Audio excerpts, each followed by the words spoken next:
एजी point के इस online platform में मैं आदर्श पांडे आप सभी का स्वागत करता हूं। आज हम लोग रीजनिंग के नए चैप्टर्स को जो स्टार्ट किए हैं उसके अगले पोर्शन को देखने वाले हैं। हमारा जो चैप्टर है वह है कैलेंडर।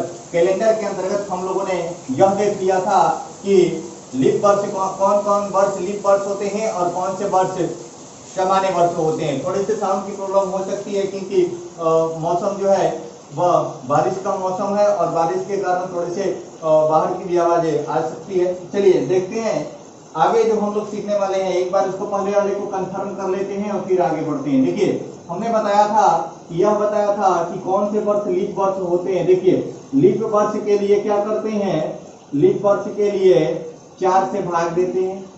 लीप वर्ष के लिए 4 से भाग देते हैं। यदि पूर्णतः कट जाए देते हैं, यदि पूर्णतः कट जाए तो लीप वर्ष है, लीप वर्ष है। ठीक है। अगर शताब्दी हो, शताब्दी का मतलब समझ रहे हैं, अंतिम में क्या हो, 2 को 0 हो, क्या हो, अंतिम में 2 0 हो तो उसमें क्या करेंगे, 400 से भाग देंगे।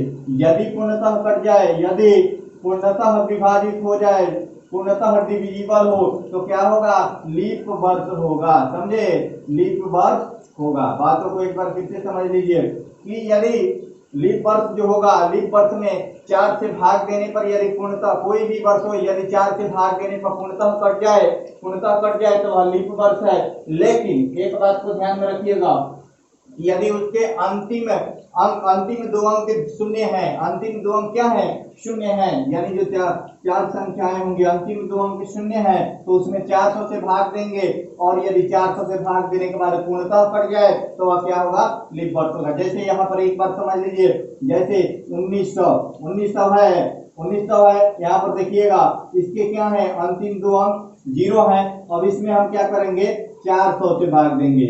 ठीक इसी प्रकार देखिए यहाँ पर, जैसे यहाँ पर दिया रहे 2004, ठीक है, 2004 दिया है तो इसमें अंतिम अंक 0 नहीं है, 2 डबल जीरो नहीं है तो इसमें क्या करेंगे, इसमें केवल 4 से भाग देंगे। समझे। तो यहाँ पर देखिए यहाँ पर 4 से भाग देते तो यह पूर्णतः विभाजित हो जाता। लेकिन डबल जीरो है तो हमें किससे भाग देना है, 400 से भाग देना है, जो कि नहीं कटेगा। यानी 1900 क्या है, लीप वर्ष नहीं है। लीप वर्ष को हिंदी में अधिवर्ष कहा जाता है। अब देखिएगा यह जो है पूर्णतः कट जाएगा तो यानी यह क्या है, लीप वर्ष है। समझे, यह क्या है, लीप वर्ष है। समझ गए। अंतिम 2 अंक में भाग देकर चेक कर लीजिएगा और जो आएगा वह क्या हो जाएगा, लीप वर्ष निकल जाएगा। अब देखिए अगला जो टर्म है हमारा, अगला जो टर्म है वह टर्म है कि लीप वर्ष की संख्या कैसे ज्ञात करेंगे। हमारे जो क्वेश्चन आते हैं वह आता है कि लीप वर्ष की संख्या को कैसे ज्ञात किया जाता है। ठीक है, इसे मिटाते हैं क्योंकि मैंने पहले ही बता दिया था इसे। ठीक है, देखिए लीप वर्ष की संख्या को हम लोग कैसे ज्ञात करते हैं, आइए समझते हैं। ठीक है, चलिए लीप वर्ष की संख्या को कैसे ज्ञात करते हैं। देखिएगा बोर्ड पे हमारा जो है लीप वर्ष की संख्या ज्ञात करना टॉपिक है हमारा। ठीक है, देखिएगा लीप वर्ष की संख्या ज्ञात करना। इसमें फर्स्ट जो हमारा टर्म है, करना क्या है, तो दिए गए वर्ष में क्या करना है, दिए गए वर्ष में 4 से भाग देना है। क्या करना है, 4 से भाग देना है। कब, दिए गए वर्ष में केवल 4 से भाग देना है। वर्ष में, शताब्दी के वर्ष में 400 से भाग देना है। दिए गए वर्ष में 4 से भाग देना, क्या करना है, 4 से भाग देना है।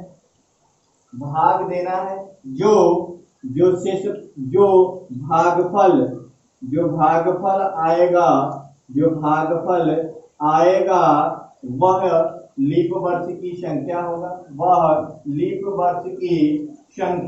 ठीक है, की संख्या होगा। देखिए यहाँ पर देखिए, जैसे क्वेश्चन बोले कि 46 वर्षों में लीप वर्ष की संख्या ज्ञात करें, तो 46 में 4 से भाग दे देंगे, कितने बार में कटेगा, तो 11 चौक 44। हमें शेषफल को नहीं देखना है, किसको देखना है, भागफल को देखना है। ठीक है, भागफल को देखना है तो हमारा जो 11 आएगा, 11 जो आएगा वह क्या हो जाएगा, लीप ईयर की संख्या हो जाएगी। क्या होगा, लीप ईयर की संख्या हो जाएगी। समझे।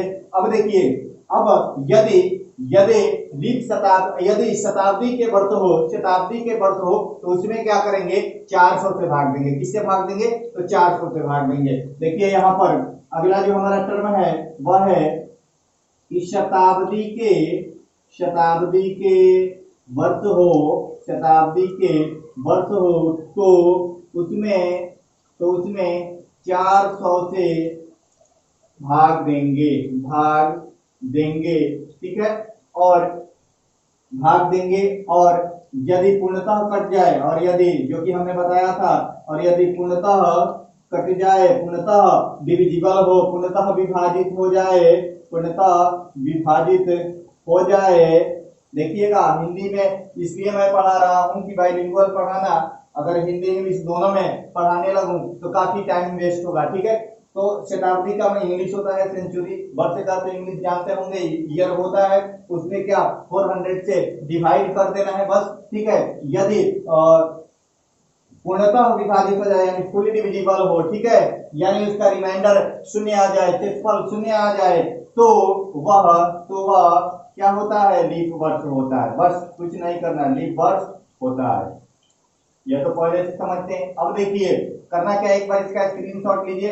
अब बताते हैं कि इस पर आधारित जो क्वेश्चन आते हैं, जैसे आता है क्वेश्चन कि 100 वर्षों में लीप वर्ष की संख्या बताएं, 200 वर्षों में लीप वर्ष की संख्या बताएं, 300 वर्षों में लीप वर्ष की संख्या बताएं, और जो कि सबसे फेमस क्वेश्चन है इसका कि 400 वर्षों में लीप वर्ष की संख्या बताएं, वह काफी ही फेमस क्वेश्चन है, उसको बताएंगे। और उसके जितने भी टर्म्स हैं, जितने भी टर्म्स उससे बन सकते हैं, सारे टर्म्स को एक एक करके एक्सप्लेनेशन करेंगे, और ये भी बताएंगे कि आखिर 400 से भाग क्यों दिया जाता है शताब्दी में, आखिर 400 से क्यों। 4 से भाग वाला तो बता दिया क्योंकि 6 ऐड करते हैं तो 4 वर्षों में क्या हो जाता है, 24 घंटा हो जाता है, जिसके कारण हम लोगों ने 4 से भाग देकर चेक किया। अब बताने वाले हैं कि आखिर 400 से ही क्यों भाग दिया जाता है, ठीक है। चलिए एक बार इसका स्क्रीनशॉट लीजिए, फिर बता दे रहे।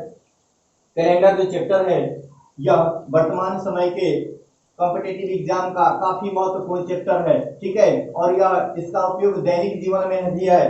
तो इसलिए कैलेंडर को समझना और काफी अच्छे वे से कैलेंडर को क्लियर करना हमारे लिए बहुत ही आवश्यक है। क्योंकि देखिएगा कैलेंडर जो चैप्टर है, कैलेंडर चैप्टर का हमारे दैनिक जीवन में काफी उपयोग है। और जब यहाँ से आप कैलेंडर पढ़ लेंगे तो दैनिक जीवन में कैलेंडर की उपयोगिता भी आपकी चेंज हो जाएगी, ठीक है। कुछ ऐसे टर्म्स आएंगे जिसको समझने से दैनिक जीवन में जो कैलेंडर ऐसे ही हम लोग वेस्ट कर देते थे, उसको वेस्ट करने की भी जरूरत नहीं पड़ेगी, ठीक है। चलिए यहाँ पर एक बार स्क्रीनशॉट ले लिए, ठीक है, स्क्रीनशॉट ले लीजिए। चलिए देखिएगा अगला जो हमारा टर्म है, यानी इस पर आधारित क्वेश्चन कैसे करते हैं, और उसको हम लोग सॉल्व कैसे करेंगे, ठीक है। चलिए इस पर आधारित जो सबसे बेस्ट क्वेश्चन है, देखिए रीजनिंग भारत की नहीं बल्कि विश्व में भी इसका अध्ययन किया जाता है, ठीक है।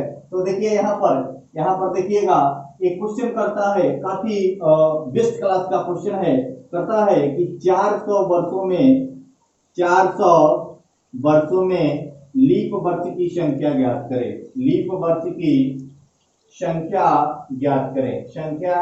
करें। काफी महत्वपूर्ण क्वेश्चन है और काफी रिपीटेड क्वेश्चन है, काफी क्वेश्चन करता है। हम तो सबको निकाल कर दिखाएंगे, लेकिन इसका कारण समझना काफी जरूरी है। और यहीं से आपको पता चल जाएगा कि शताब्दी में 400 से क्यों भाग दिया जाता है, ठीक है। देखिए हम लोग लीप वर्ष ज्ञात करने के लिए क्या करते थे, सामान्यतः 4 से भाग दे देते थे, यानी 400 में 4 से भाग दिए 100 आ गया। लेकिन यह हमारा क्या है, गलत है। इसका आंसर क्या होगा, तो इसका आंसर हो जाएगा 97, यानी 400 वर्षों में लीप वर्ष की संख्या कितनी हो गई, 97। अब देखिए 97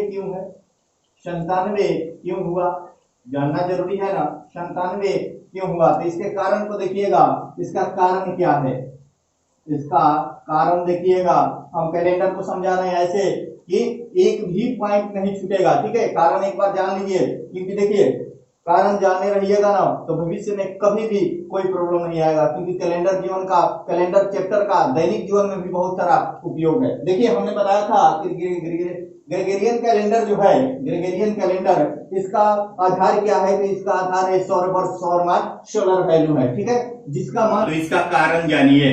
कारण यह मैंने बताया था कि ग्रेगोरियन कैलेंडर का आधार क्या होता है। तो ग्रेगोरियन कैलेंडर जब बना हुआ था तो इसका आधार क्या था, सोलर वैल्यू था। सोलर वैल्यू का मान कितना होता है, 365 दिन 5 घंटा 48 मिनट और 47.5 सेकेंड, यही ना होता है सोलर वैल्यू का मान। देखिए यानी हम लोगों ने शुरू में 365 दिन माना था, लेकिन यह 5 घंटा 48 मिनट 47 सेकेंड जो कि अधिक था, जिसे हम लोगों ने 6 आवर माना, यह मैंने कल बता दिया था। अब देखिए यहाँ पर देखिएगा कि जब इसका डे में वैल्यू निकालेंगे, डे में दिन में इसका मान होगा 365 दिन 2422 डे, इसका मान कितना हो जाएगा, टोटल डे में वैल्यू 365.2422 दिन होगा, दिन में इसका मान होगा।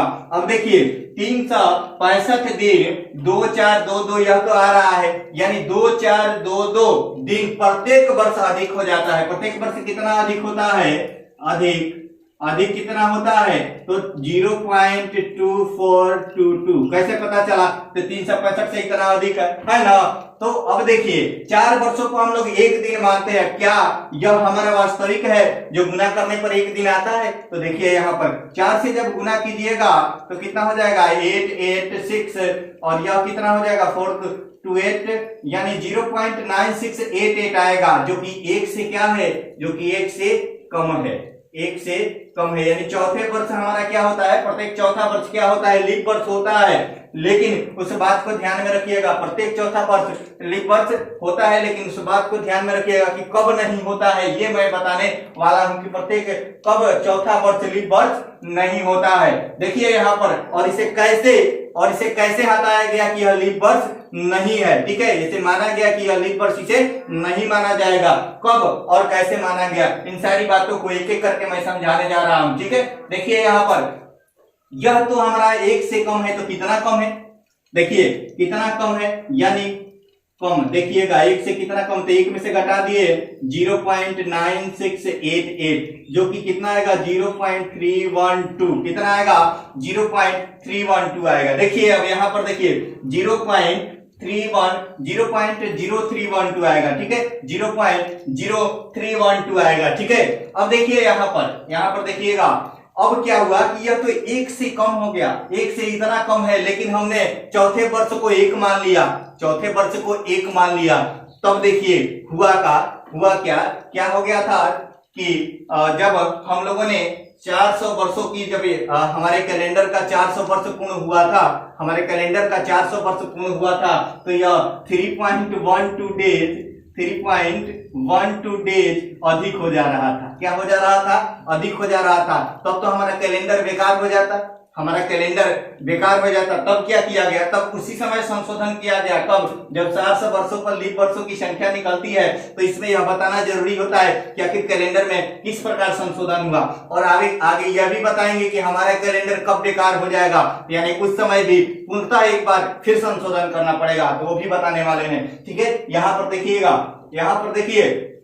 क्या होगा कि इतना अधिक हो जा रहा था। अब देखिए 100 लीप वर्ष आ गए, 400 वर्षों में 100 लीप वर्ष आए ना, तो जो इतना अधिक है उससे गुना कर दिए।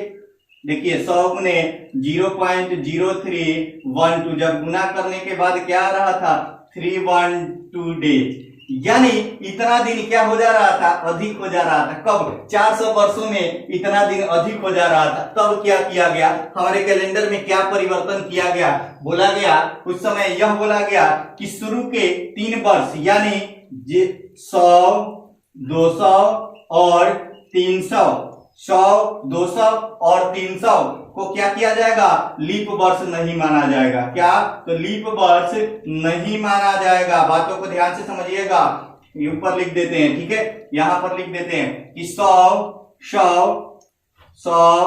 कमा देखिएगा 200 और 300 को लीप वर्ष नहीं माना जाएगा, देखिए एक पॉइंट को समझिए पहले कि 100, 200 और 300 को लीप वर्ष नहीं माना जाएगा। ये सभी क्या है, शताब्दी है। और उसी समय यह निर्णय लिया गया, यह कॉन्सेप्ट बना कि जब भी लीप वर्षों की संख्या को ज्ञात किया जाएगा,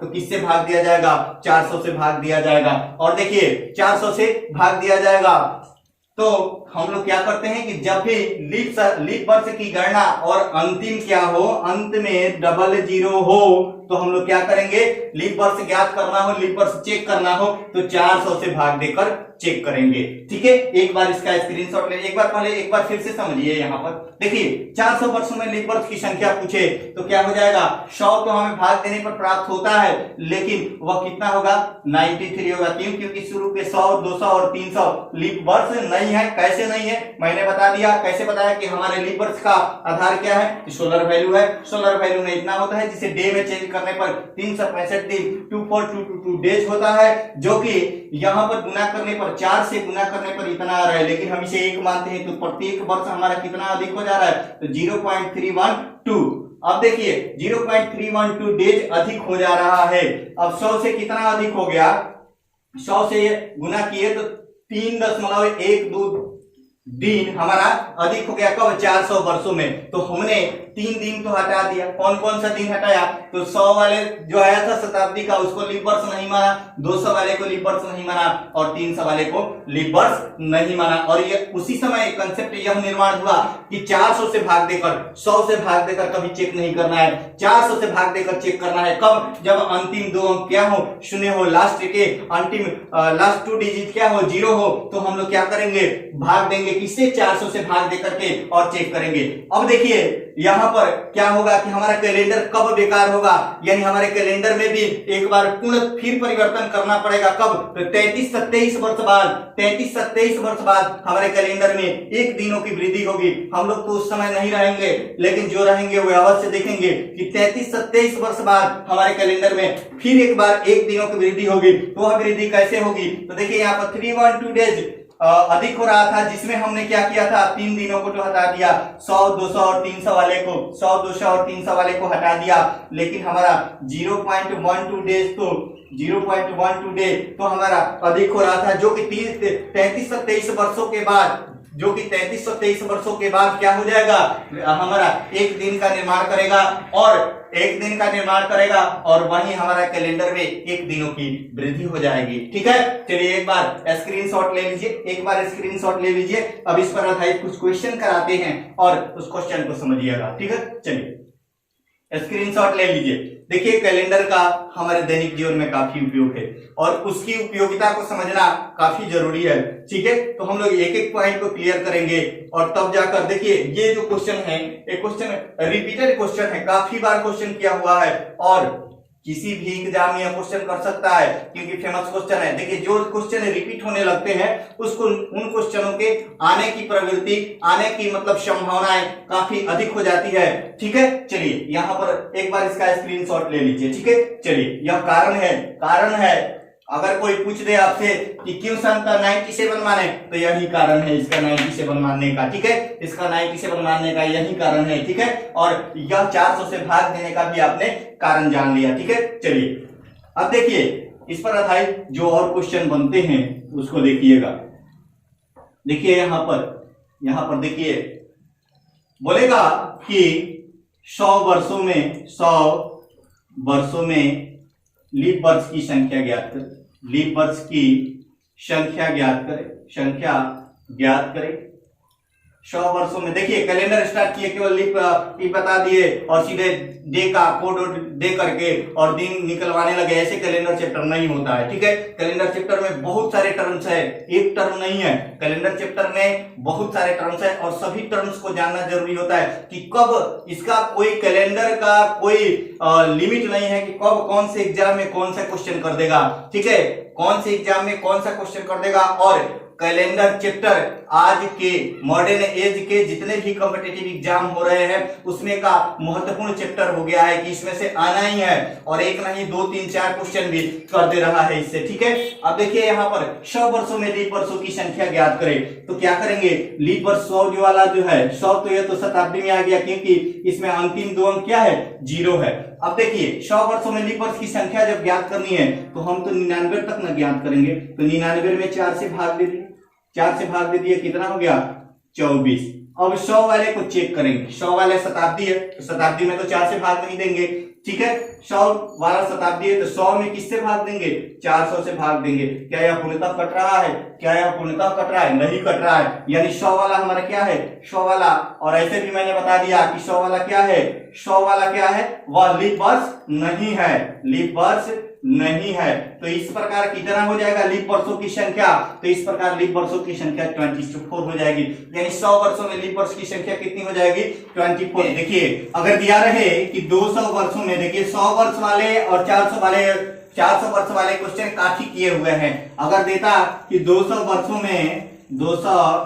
में लीप वर्ष की संख्या ज्ञात करे, लीप वर्ष की संख्या ज्ञात करे, तो क्या करेंगे, सीधे क्या करना है, सीधे करना क्या है हमें। देखिए यहाँ पर 200 जो है ना, तो 200 में हम लोग क्या करें, 4 से भाग दे दिए, ठीक है, 50 बार में कट गया ना। अब इसमें चेक कर लीजिए कि कौन कौन से शताब्दी आया हुआ, तो एक आएगा शताब्दी 100 वाला और दूसरा कौन आएगा, 200 वाला आएगा ना। तो देखिए 100 वाले में 400 से भाग दीजिए, क्या यह कट रहा है, नहीं कट रहा है। इसमें भी 400 से भाग दीजिए, क्या यह पूर्णतः कट रहा है, तो नहीं कट रहा है। तो देखिए कितना नहीं कटा, 2 शताब्दी, एक किया और एक किया, तो क्या करेंगे, 50 में से 2 माइनस कर देंगे, कितना हो जाएगा, 50 में से जब 2 माइनस कर देंगे तो कितना हो जाएगा, 48 हो जाएगा। अब देखिए अगला देखिएगा, यानी 100 से लेकर 300, ठीक है, 100 से लेकर 300 वाले में सीधे क्या होगा, गुणज चलेगा, 24 का गुणज चलेगा, ठीक है,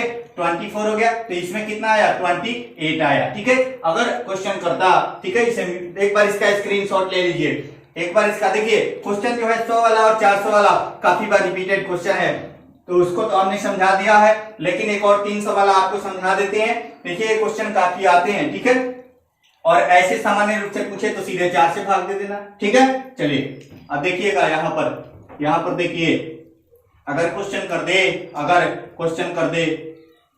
कर देता कि 300 वर्षों में लीप वर्ष की संख्या ज्ञात करें, लीप वर्ष की संख्या ज्ञात करें। समझिए यहाँ पर, समझिए क्या करेंगे, 300 में सीधे 4 से भाग दे दिए, कितने बार में, 75 बार में चला गया, 75 बार में चला गया। आप देखिए कौन कौन से इसमें शताब्दी के वर्ष आ रहे हैं, देखिए आराम से देखिएगा कितने कितने आ रहे हैं। तो एक 100 आ रहा है, एक 100 आ रहा है, दूसरा 200 आ रहा है, तीसरा 300 आ रहा है ना, 300 आ रहा है ना, 300 आ रहा है। अब सब में 400 से भाग देकर देख लीजिए क्या कोई कट रहा है, पूर्णतः नहीं कटेगा, तीनों में से कोई नहीं कटेगा, तो एक 3 माइनस कर दीजिए, यानी 75 माइनस 3 हो जाएगा, कितना हो जाएगा, 72 हो जाएगा, ठीक है, कंफर्म है। अब देखिए इस पर आधारित कोई भी क्वेश्चन करेगा आप सॉल्व कर लेंगे। करना क्या है कि जो भी वर्ष दिया है उसमें 4 से भाग दे दिए हम लोग, ठीक है। अब उसके बाद देखना है कि क्या उसमें शताब्दी आ रहा है,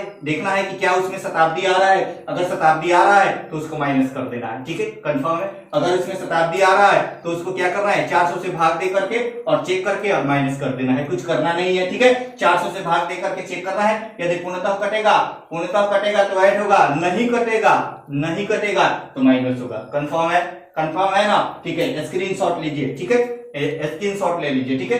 चलिए अब देखिए अगला इस पर जो टाइप है वह है कि इस पे आधारित क्वेश्चन करता है कि टर्म समझिए, अगला टर्म को समझिएगा, वह टर्म कौन सा है, अगला टर्म समझिए, वह टर्म है आपका, देखिए यहाँ पर वह टर्म क्या है कि विषम दिनों की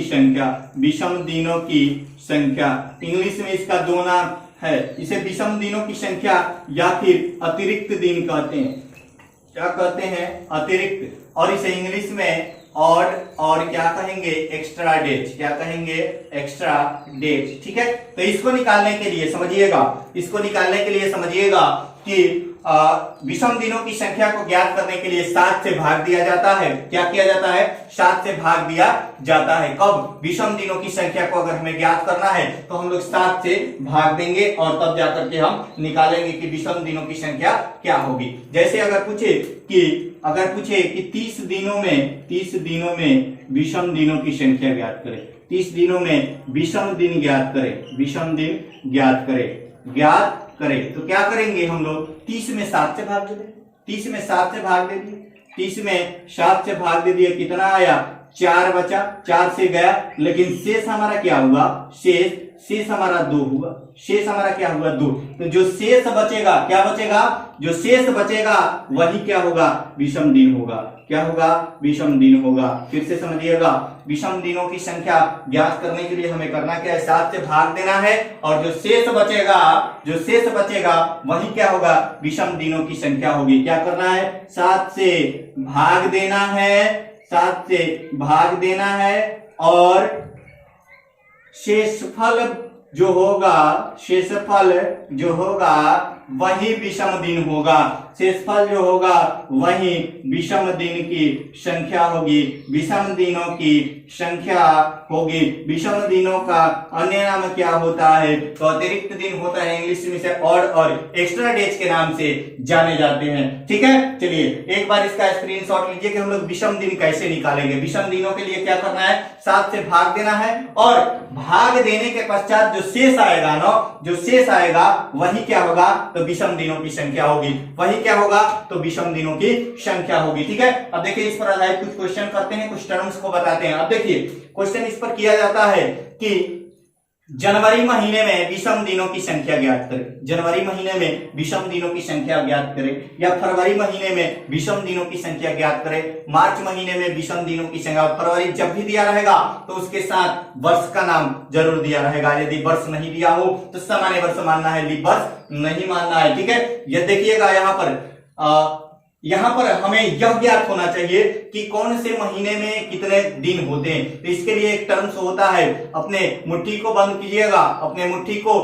कीजिएगा, और उसमें जो उभरे हुए टर्म्स होंगे, देखिए यहाँ पर ऊपर वाला जो टर्म्स होगा, उठा हुआ जो टर्म्स होगा यहाँ पर, वह सभी क्या है, 31 दिन वाले हैं। ठीक है, 31 दिन वाले हैं, और जो नीचे वाला टर्म्स है, देखिए यहां पर देखिएगा, इसको समझिएगा, जनवरी, फरवरी, मार्च, अप्रैल, मई, जून और जुलाई और अगस्त जो है लास्ट वाले पर आते हैं। ठीक है, शुरू यहां से करना है। ठीक है, जनवरी, फरवरी, मार्च, अप्रैल, मई, जून, जुलाई और अगस्त जो क्या होते हैं, एक ही बार आते हैं, और फिर उधर से इधर रिटर्न आना है। अगस्त के बाद सितंबर और उसके बाद अक्टूबर के बाद नवंबर, और नवंबर के बाद दिसंबर। इसमें एक यह बात निकल कर आएगा कि जो भी उभरे हुए टर्म्स हैं, यानी उठे हुए जितने हैं, सभी कितने होते हैं, तो 31 दिन वाले होते हैं। बाकी बचे क्या होते हैं, 30 दिन वाले, केवल फरवरी को छोड़कर। फरवरी 28 या 29 दिनों का होता है। यदि लीप वर्ष होगा तो 29 दिन का होगा, सामान्य वर्ष होगा तो 28 दिन का होगा। कंफर्म है। तो इस पर आधारित कुछ क्वेश्चन करते हैं, फिर आगे बढ़ते हैं, एक टर्म्स को बताते हैं, और उस टर्म्स के एनालिसिस को ध्यान में रखते हुए आगे बढ़ते हैं। ठीक है, चलिए अब देखिएगा यहां पर क्वेश्चन क्या करता है, विषम दिनों की संख्या वाले में क्वेश्चन क्या करता है। देखिए 7 से भाग देना और शेषफल को देखना है, बस कुछ नहीं करना है। क्या करना है, 7 से भाग देना है और शेषफल को देखना है। देखिए क्वेश्चन करता है कि सामान्य वर्ष में कैसे कर देगा, जनवरी महीने में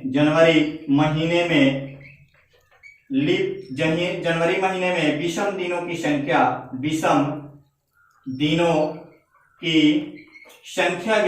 संख्या ज्ञात करे। अब हमें ग्राफ बना करके, देखिए ग्राफ बना करके भी हम बता सकते थे, लेकिन उसको बनाने से कोई फायदा नहीं है। कितना आप अपने माइंड में याद कीजिएगा। ठीक है, सीधे एक ही टर्म से याद कीजिए कि 7 से भाग देना है और शेषफल को देखना है। जनवरी में कितने दिन, तो 31 दिन होते हैं, तो 31 में 7 से भाग दीजिए, शेषफल 3 आएगा, 7 चौक 28, 3 बचा, तो 3 ही हमारा क्या हो गया, विषम दिन की संख्या होगी। विषम दिन हो गया, 3 विषम दिनों की संख्या कितनी हो गई, 3 हो गई। विषम दिन को अतिरिक्त दिन भी बोलता है। क्या बोलता है एग्जामिनर अतिरिक्त दिन भी दे देता है, तो अतिरिक्त दिनों की संख्या हमें ज्ञात हो गया। अतिरिक्त दिन क्यों हुआ, क्योंकि सप्ताह में जो होते हैं, सप्ताह में 7 दिन होते हैं, और 7 का जब जोड़ा नहीं लग रहा है तो वह क्या है, अतिरिक्त दिन है। क्या है, अतिरिक्त दिन है। बातों को समझिएगा, 7 का जब जोड़ा नहीं लग रहा है तो वह क्या है, अतिरिक्त दिनों की संख्या है। एक बार इसका स्क्रीनशॉट ले ले, या फिर अगर दिनों की संख्या ज्यादा दे दे, जैसे बोल दे यहाँ पर बोल दे यहाँ पर बोल दे 255 दिनों में विषम दिनों की संख्या ज्ञात करें। विषम दिनों की संख्या ज्ञात करें, हमें करना है, कुछ कुछ नहीं करना है, सीधे 255 में 7 से भाग देना है। कितने बार में जाएगा? 7 3 का 21, 4 बचा 45 हो जाएगा, 7 6 42, 3 बचा, यानी शेष हमारा 3 बच गया। शेष हमारा कितना बचा? 3 बचा, तो 3 हमारा क्या हो गया? विषम दिनों की संख्या हो गई। 3 हमारा क्या हो गया? विषम दिनों की संख्या हो गई। इसे ऑड डेज या ऑड डेज और एक्स्ट्रा डेज इंग्लिश में कहा जाता है, एक्स्ट्रा डेज कहा जाता है। ठीक है, 255 दिनों में विषम दिनों की संख्या अगर ज्ञात करना हो तो सीधे क्या करना है? भाग देना है। ठीक है, तो भाग देने के बाद जो शेष बचेगा, शेष ही क्या होगा? विषम दिनों की संख्या होगी। यानी विषम दिनों की संख्या ज्ञात करने के लिए कुछ हमें करना नहीं है। ठीक है, कुछ हमें करना है। कभी कभी एग्जामिनर क्या कहता है? बोलता है कि 52 सप्ताह 4 दिनों में विषम दिनों की संख्या ज्ञात करें। अरे तो ऑलरेडी सप्ताह है तो उसमें कुछ करना है? नहीं करना है।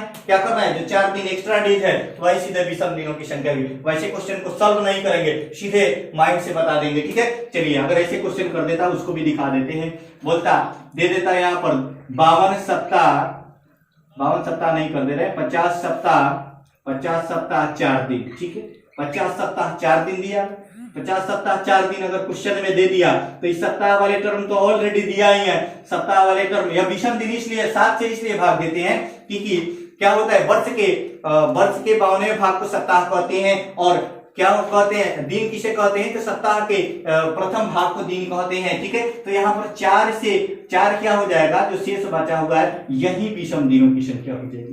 यही क्या हो जाएगा? विषम दिनों की संख्या हो जाएगी। ठीक है, यही हमारा विषम दिन हो जाएगा। ठीक है, अब देखिए यहाँ पर आप स्क्रीनशॉट ले सकते हैं, स्क्रीनशॉट ले लीजिए। अब हमें देखना है इसके कोड को देखना है। ठीक है, किसके कोड को? तो जो जिस कोड के द्वारा हम लोग दिन, मंथ और जिस कोड के द्वारा हम लोग दिए गए डेट का दिन ज्ञात करते हैं उस कोड को पहले मंथ कोड बताते हैं और आगे बढ़ते हैं। ठीक है, पहले मंथ कोड को बताते हैं। एक बार इसका स्क्रीनशॉट ले लीजिए। यानी विषम दिन ज्ञात करने में कुछ सीखना नहीं है, केवल 7 से भाग देना है और शेषफल को देख लेना। कोई भी दिया हो, कहीं भी कोई भी क्वेश्चन हो, कुछ करना नहीं है। ठीक है, कुछ नहीं करना है।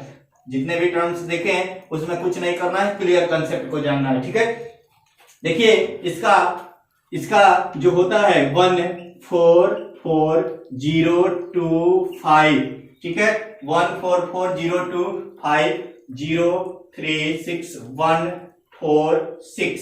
ठीक है, यहां पर क्या होता है? यहां पर जनवरी, यहां पर फरवरी, यहां पर मार्च, यहां पर अप्रैल, यहां पर मई, यहां पर जून, यहां पर जुलाई, यहां पर अगस्त।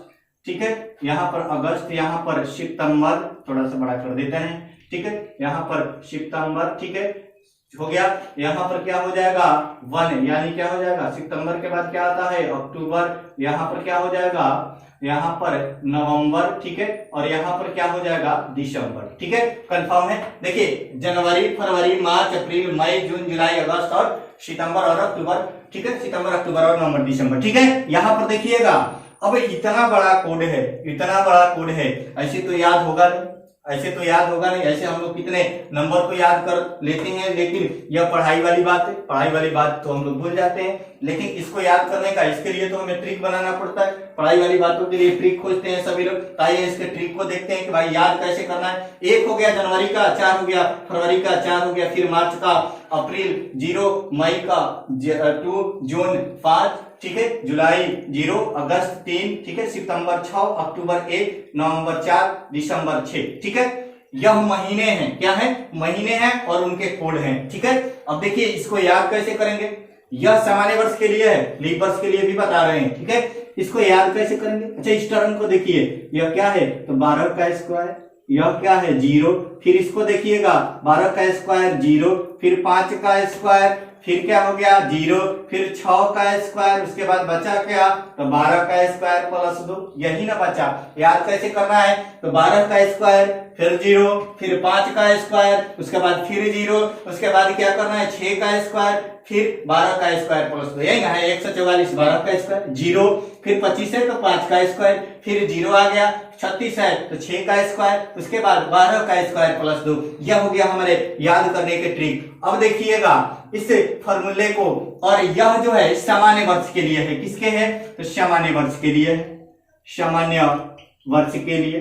ठीक है, अब देखिए लीप वर्ष के लिए क्या हो जाएगा? लीप वर्ष के लिए क्या हो जाएगा? यहाँ पर जनवरी का 0 और फरवरी का 3, जनवरी का 0 और फरवरी का 3 हो जाएगा।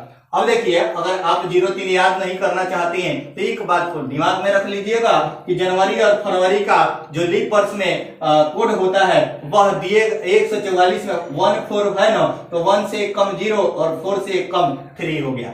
ठीक है, ये भी रख सकते हैं अपने माइंड में। अब देखिए, इसे कोड को देखने से कोई बातें आपको समझ में आ रही है क्या? यह बार बार जो रिपीट कर रहा है, क्या यह बार बार जो रिपीट कर रहा है डिजिट को, क्या इससे कोई निष्कर्ष निकल रहा है? एक बार देखिए तो, जो डिजिट देखिए 4 डिजिट रिपीट कर रहा है, फिर 0 भी 2 बार आ गया, ठीक है, 3 एक बार आया हुआ है, 6 भी आ गया 2 बार, उसके बाद 1 भी आ गया 2 बार, ठीक है, 4 भी आ गया 3 बार। तो देखिए 3 टाइम्स जो 2 टाइम्स रिपीट हो रहे हैं यहाँ पर, इनका कोई निष्कर्ष है? इनका कोई निष्कर्ष है? देखिए एक बार देखिए इनका भी निष्कर्ष है। क्या निष्कर्ष है? इनका भी निष्कर्ष है। यह निष्कर्ष है कि जिन महीनों के कोड समान होते हैं उन महीनों के कैलेंडर भी समान होते हैं। जिन महीनों के कोड समान होते हैं उन महीनों के कैलेंडर भी समान होते हैं। ठीक है, तो देखिएगा यहाँ पर एक का कोड समान है, अक्टूबर का कोड समान है जनवरी के समान। उसके बाद 4 3 है ना, यानी फरवरी का कैलेंडर, मार्च का कैलेंडर और नवंबर का कैलेंडर तीनों क्या होंगे? समान होंगे। उसके बाद 0 दिया है, यानी अप्रैल और जुलाई का कैलेंडर समान होगा। उसके बाद देखिएगा 2 दिया है और 5 दिया है, इसका कोई संबंध नहीं है। अब देखिए 0-3 वाले यानी लीप वर्ष की स्थिति में केवल यही ना चेंज हो रहा है, तो इसमें भी लीप वर्ष में क्या हो जाएगा? 0-0-0-3 होगा ना, तो यानी जनवरी का, अप्रैल का और जुलाई का तीनों कैलेंडर क्या होगा? समान होगा। कब? जब लीप वर्ष दिया हो। और 3 यानी हमारा फरवरी का कैलेंडर अगस्त के समान होगा। लेकिन यहाँ पर देखिएगा, एक बात को देखिएगा, यहाँ पर एक बात को समझिएगा कि 2-5 जो दिया हुआ है यह किसी में रिपीट नहीं कर रहा है। और 2-5 किसका है? तो मई और जून का कैलेंडर है, मई और जून का कैलेंडर है। तो इसका भी कैलेंडर समान होता है, इसका भी कैलेंडर समान होता है। रिपीट नहीं कर रहा है लेकिन समान होता है। कब समान होता है? तो कहा जाता है कि अगर कोई मतलब पढ़े लिखे व्यक्ति जो है वह ज्यादा सोचते हैं। तो देखिए यहां पर देखिएगा, कहा जाता है यह कि मई और जून का कैलेंडर आने वाले वर्ष के जनवरी और फरवरी के कैलेंडर के समान होते हैं। मई और जून के कैलेंडर आने वाले वर्ष के जनवरी और फरवरी के कैलेंडर के समान होते हैं। यानी मई और जून का कैलेंडर क्या होगा? जनवरी और फरवरी के कैलेंडर के समान होगा। कब? जनवरी और फरवरी का कैलेंडर समान होगा। अब देखिए लोगों के मन में यह होगा कि यदि लीप वर्ष हो तो, अरे लीप वर्ष होगा तो 29 दिन के लिए फरवरी, ऐसे होगा तो 28 दिन के लिए फरवरी। तो चालाक व्यक्ति होते हैं जो कैलेंडर के जानकार होते हैं, वे क्या करते हैं? अगले वर्ष के लिए कैलेंडर नहीं खरीद करके सीधे क्या करते हैं? दिनों को ज्ञात करने के लिए, ग्रेगोरियन कैलेंडर को देखने के लिए क्या करते हैं? सीधे मई का कैलेंडर जो है वह जनवरी के लिए कर देते हैं और जून का कैलेंडर जो है वह अगले वर्ष के फरवरी के लिए रख देते हैं। यानी आप अगले वर्ष का अगर कैलेंडर नहीं खरीदना चाहते हैं तो 2 महीनों तक तो आपका काम चल जाएगा। ठीक है, 2 महीनों तक आपका काम चल जाएगा, लेकिन आगे के लिए आपको खरीदना पड़ेगा। यानी 2 महीने तक आप नहीं खरीदे तो भी आपका काम चल जाएगा। तो हमने जो देखा मंथ का कोड, यह कोड इसलिए मैंने बताया, इसको पूरा डिटेल में कल बताएंगे, लेकिन मैंने इसलिए बता दिया कि एक बार इसको याद करके कल आइएगा। याद क्या करना है? कुछ करना नहीं है। 12 का स्क्वायर 0, फिर 5 का स्क्वायर, फिर 0 और फिर क्या करना है? 6 का स्क्वायर और फिर 12 का स्क्वायर प्लस 2। और लीप वर्ष में क्या हो जाता है? 0 और 3 हो जाता है, यानी जो सामान्य वर्ष में होता है उससे कम लीप वर्ष में हो जाता है। और मैंने यह भी बता दिया कि जिन महीनों के कोड समान होते हैं उनके कैलेंडर समान होते हैं। उसके बाद जिन महीनों के कोड नहीं समान होते हैं, उसमें मई और जून था तो मई और जून के आने वाले वर्ष के कैलेंडरों के समान होते हैं इसके दिन। ठीक है, तो कल हम लोग इस पर आधारित कुछ क्वेश्चन करेंगे, इस पर आधारित आगे के टर्म को पढ़ेंगे। तो इसलिए आप लोग इसको याद करके जरूर आए, इसलिए इसको याद करके जरूर आए। याद तो कुछ करना नहीं है, ट्रिक है, लेकिन ट्रिक को अच्छे से माइंड मेकअप करके आइएगा। ठीक है, और इस पर आधारित कल क्वेश्चन करेंगे, यानी दिनों की जो दिन निकालना है हमें वह कल निकालेंगे। जब डेट दिया रहेगा उसका दिन निकालना हो तो कल निकालेंगे। ठीक है, आज के लिए मैं आप सबों को एक बात बता देना चाहता हूं कि आप लोग सीधे वीडियो को डाउनलोड नहीं करें। आप लोग सीधे वीडियो को डाउनलोड नहीं करें, एक बार जरूर देखें, कम से कम 10-15 मिनट तक जरूर देखें वीडियो को, ताकि व्यू शो करने लगे। ठीक है, व्यू शो नहीं करने से चैनल जो है बैकअप में चला जा रहा है। ठीक है, तो आप लोग वीडियो को देखें, देखने के बाद ही आप डाउनलोड करें। डाउनलोड कर रहे हैं, देखने के बाद ही आप डाउनलोड करें। ठीक है, और आप लोग देखिए, आप लोगों के सहयोग से ही ये चैनल चल रहा है। आप लोग जितना अधिक सपोर्ट करेंगे, जब तक व्यू नहीं आएगा तो चैनल बैकअप में चला जाएगा, और बैकअप में चला जाएगा तो फिर कुछ प्रॉब्लम्स आने लगेंगे। इसलिए आप लोग वीडियो को कम से कम 20 मिनट तक, ऑफलाइन देख रहे हैं तो 20 मिनट तक जरूर देखें, और उस वीडियो को 20 मिनट देखने के बाद ही डाउनलोड करें। ठीक है, और उसके बाद देखते रहें, नहीं तो YouTube क्या करता है, डाउनलोड फंक्शन को हटा देता है। ठीक है, तो डाउनलोड फंक्शन हट जाएगा तो काफी प्रॉब्लम्स आप लोगों के लिए आएगा। इसलिए आप लोग क्या करें कि वीडियो को देखें और ज्यादा से ज्यादा बार देखें और समझें, और कमेंट में जरूर बताएं कि मेरा यह क्लासेज यानी EasyPoint की यह प्रयास आप सबों के लिए कैसा लग रहा है। तो आज के लिए धन्यवाद।